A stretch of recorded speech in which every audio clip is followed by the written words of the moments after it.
আসসালামু আলাইকুম। KH kitchen ফুডে আপনাদের স্বাগতম।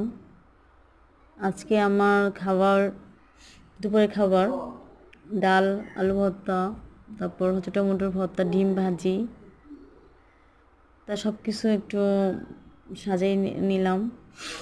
তারপরে তো ডালটা রাখলাম। তারপর একটু খাবার শুরু করলাম। ভর্তা আর আলু ভর্তা টমেটো দিয়ে যা মজা হয়েছে, অনেক টেস্ট হয়েছে। ভালো করে মজা করে খেলাম, খুব মজা পাইছি।